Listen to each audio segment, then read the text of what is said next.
Kalau saya sendiri puisi kurang bisa ya ini ya. Ya.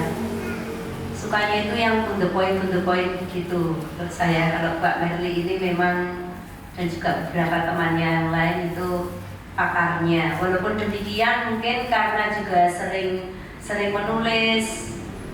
Kalau saya sendiri puisi itu Mbak Merly, ketika ada masalah itu ya. Ketika ada masalah itu baru bisa mengalir itu nulisnya. Nanti kalau nggak ada sesuatu itu kayaknya sulit sekali. Kalau Mbak Merly ini beda lagi. Nanti bagaimana tips untuk menulis puisi ya agar bisa estetis, bagus dan bahkan mungkin layak untuk tampil di media sosial, dibukukan atau menembus juara kalau mengikuti suatu lomba akan disampaikan oleh Mbak Merliana. Silakan Mbak Merly. Nggak apa-apa, santai sambil dinikmati hidangan dari kami seadanya. Untuk air minumnya silahkan di depan ya Bu Farida. Air minum. Oh ya, untuk isi ulang kalau disediakan kemarin sudah diinstruksikan untuk membawa tumbler. Ada yang belum membawa barangkali? Ada? Oh ada yang belum. Oke. Ada yang nggak bawa Bu? Oke, silakan. Oke, silakan Mbak Merly, kita mulai dari sekarang. Terima kasih, Musli. Ini kembali lagi ya? Oh, saya 10 menit dari 10 menit kita tanya jawab, kemudian 20 menit nanti kita penugasan. lanjut materi selanjutnya. Ini kayak ngebut ya, satu hari dua materi. Karena kita kalau yang ini luring, yang luar jaringan sampai lupa. Luar jaringan ini kita mampatkan waktunya biar pas ketemu itu kita bisa langsung banyak gitu kan. Karena seringkali kita sudah banyak online gitu kan, jadi jenuh ya. Nah, kita saat ini belajar apa? Belajar puisi. Ada yang suka puisi sebelumnya? Sebelum daftar ikut FLP? Mbak Tia suka puisi. Yang cowok-cowok ada yang suka puisi? Kak Dadang, Insya Allah. Yang baru datang tadi kayak ada ya? Selamat datang kalau yang baru datang. Ini saatnya belajar mengenalmu penuh hati. Nulis apa ya kayak gini tuh? Kadang itu nulis itu, kadang itu kayak dihipnotis gimana ya? Kadang tuh ngalir aja gitu. Kok aku bisa nulis kayak gini ya kayak gitu. Jadi nulis itu tuh dinikmati. Kadang itu bisa ngalir, tapi kadang juga bisa mandek, nggak bisa mikir sama sekali. Nah, ketika nggak bisa mikir sama sekali itu, ya kita jalan-jalan atau ketemu sama orang atau dari benda-benda sekitar itu kadang bisa jadi tulisan. Nggak percaya? Coba kita nanti praktekkan ya di akhir. Sekarang kita belajar mengenal puisi terlebih dahulu. Silakan Mbak Bulan. Kita akan mengenal pengertian unsur-unsur puisi, jenis-jenis puisi, dan pembacaan puisi itu sendiri. Next. Puisi berasal dari bahasa Belanda, poëzie. Secara etimologi berarti penciptaan. Dalam bahasa Inggris namanya poetry. Putri pakai OE. Karya sastra yang disusun atas kata yang indah, bermakna, dan terikat oleh beberapa aturan. Sebagai kata putri, puisi cenderung dipasangkan dengan prosa. Penekanan pada segi estetik suatu bahasa dan penggunaan sengaja pengulangan, meter dan rima adalah yang membedakan puisi dari prosa. Prosa itu puisinya yang lebih singkat, dan padat, sedangkan itu prosa itu lebih mengalir seperti mengutarakan cerita. Kadang itu banyak ya buku saat ini itu yang motivasi di Instagram, untuk teman-teman yang muda-muda pasti tahu ya, banyak kayak selebgram itu yang dari quote-quote itu bisa jadi buku, dibukukan. Padahal berawalnya dari quote, tapi quote-nya bisa panjang. Kalau di postingan itu dicuplik sedikit, terus captionnya panjang. Dari sosial media yang kita tulis di sosial media itu ternyata kita bisa menjadikan buku, tulisan jadi buku. Itu ternyata nulis kayak cerita aja, kayak nulis biasa sih. Cuma kalau prosa itu ya seperti puisi, tapi bentuknya cerita. Ada puitisnya, kan beda ya kata-kata puitis sama yang biasa aja kan beda. Teman-teman pasti bisa merasakan ketika membaca. Nah, kalau puisi menurut KBBI, ragam sastra yang bahasanya terikat oleh irama, matra, rima, serta penyusunan larik dan bait. Gubahan dalam bahasa yang bentuknya dipilih dan ditata secara cermat, sehingga mempertajam keadaan orang akan pengalaman dan membangkitkan tanggapan khusus lewat penataan bunyi itu sendiri, rima, maupun makna khusus yang terkandung di dalamnya. Kemudian juga berarti sajak, tapi ternyata sajak dan puisi itu ada perbedaannya. Next. Nah, ini perbedaannya puisi dan sajak. Seringkali ketika membuat puisi atau kita membaca puisi itu dikatakan sajak. Sajak atau puisi sama aja nggak sih? Sebenarnya ada bedanya.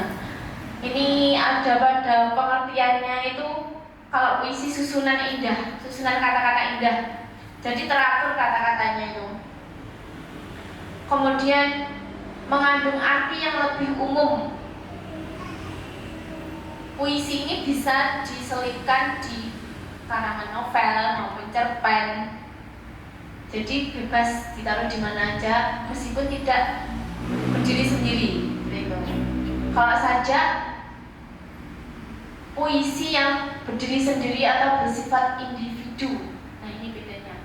Kalau puisi itu bisa diselipkan di mana aja, kalau sajak ini benar-benar puisi yang berdiri sendiri, memiliki arti yang lebih luas, yang berkaitan dengan bunyi pada kalimat di dalamnya. Antar kata saling berasosiasi karena persamaan bunyi.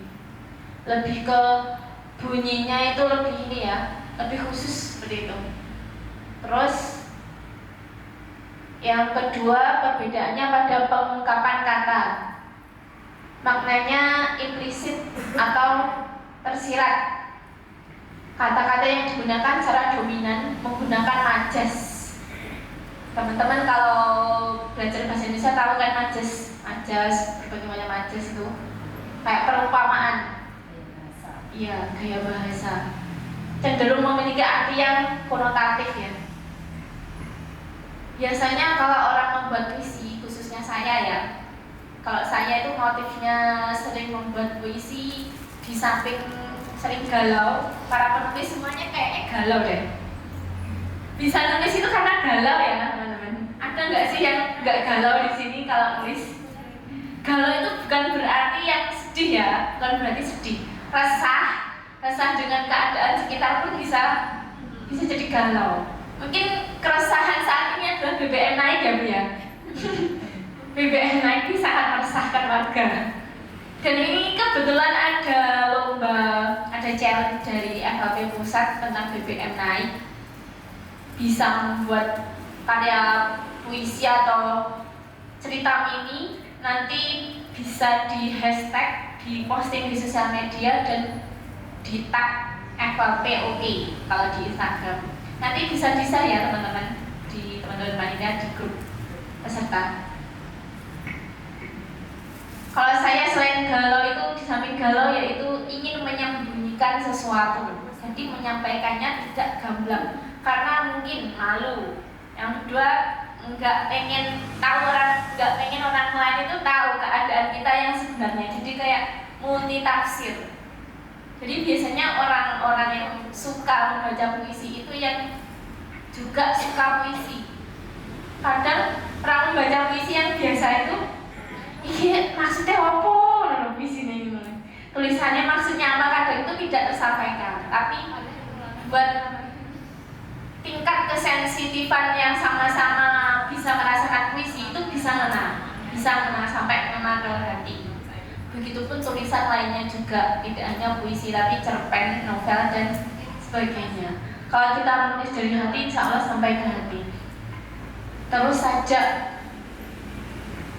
secara dominan dipengaruhi oleh unsur lagu, irama, keharmonisan bunyi. Maknanya tidak hanya tersirat tapi keseluruhan isi, tidak bertafsir-tafsir. Kalau puisi kan cenderung multi tafsir, tergantung siapa yang membaca dan menangkapnya seperti apa. Kalau saja lebih ke langsung gamblang. Biasanya itu kayak saja apa namanya? Yang untuk kritik-kritik pemerintah kan biasanya langsung kes gitu. Langsung ada karyanya itu seperti karyanya Gusmus kalau nggak salah ya, tentang aku harus bagaimana kalau nggak salah itu judul sajaknya. Itu rimanya itu bunyinya itu banget, tertata banget. Tapi isinya langsung tersampaikan, tidak multitafsir. Kalau puisi itu cenderung ke individu, mungkin pengalaman individu atau tentang keadaan sekitar juga bisa. Tapi kalau sajak ini lebih ke langsung menyampaikan secara langsung, namun dibuat kata-kata yang puitis, kata-kata yang indah, yang berima itu tadi, bunyinya sama seperti itu. Terus yang ketiga perbedaannya dengan keterikatan aturan. Terikat pada aturan-aturan seperti jumlah baris, tiap bait, jumlah suku kata dan rima. Cenderung terlihat sangat kaku karena keterikatannya terhadap aturan yang ada. Agak kaku puisi ya. Kalau saja tidak terlalu terikat dengan aturan-aturan, mementingkan keselarasan bunyi sehingga saja lebih dikenal sebagai persamaan bunyi. Jadi kalau kita mengira itu puisi yang bunyinya sama terus berarti itu sajak ya. Kalau puisi itu biasanya itu ya kadang itu berantakan malahan. Jadi bunyinya enggak harus misalkan yang terakhir a. Itu kadang ya berakhiran berakhiran huruf, bukan huruf vokal apa namanya? Huruf mati itu loh apa namanya? Lupa saya. Terus nah ini, kalau sajak pasti merupakan puisi, akan tetapi puisi tidak pasti merupakan sajak. Tentang puisi dan sajak, ada yang masih bingung? Atau sudah jelas? Atau belas?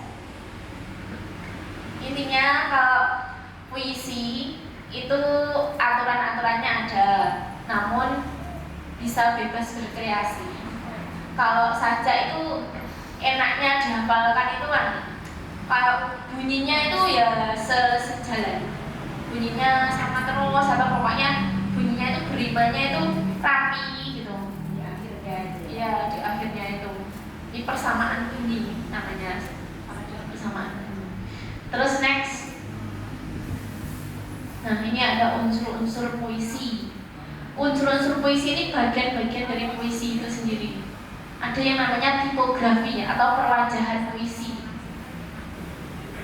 Bentuknya itu kan tulisan itu ada yang baitnya berapa itu namanya tipografi, perwajahan puisi.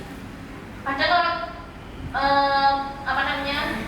beli buku puisi itu ada yang tanda-tanda saja malah. Tidak bentuk huruf tapi ada tanda gitu, tapi terus ada hurufnya. Nah itu puisi seperti itu namanya ada tipografi. Perwajahan puisi itu bermacam-macam ya, dan itu terserah sama penulisnya. Terus ada diksi, pemilihan kata, kata-katanya, kata-kata indah itu tadi. Imaji, indrawi, imajinasinya yang menggambarkan penggambaran gimana tulisan itu bisa seperti kita bisa mengindra. Terus majas atau gaya bahasanya, kata konkret, prima, kesamaan bunyi. Kemudian itu struktur fisiknya yang terlihat di penulisan puisinya ya. Kemudian struktur batin, ini yang terkandung di dalam puisi itu mengandung makna apa saja sih, mengandung makna apa. Jadi biar tulisan itu tersampaikan, mengandung makna apa, temanya apa, sense makna. Terus yang kedua rasa, feeling.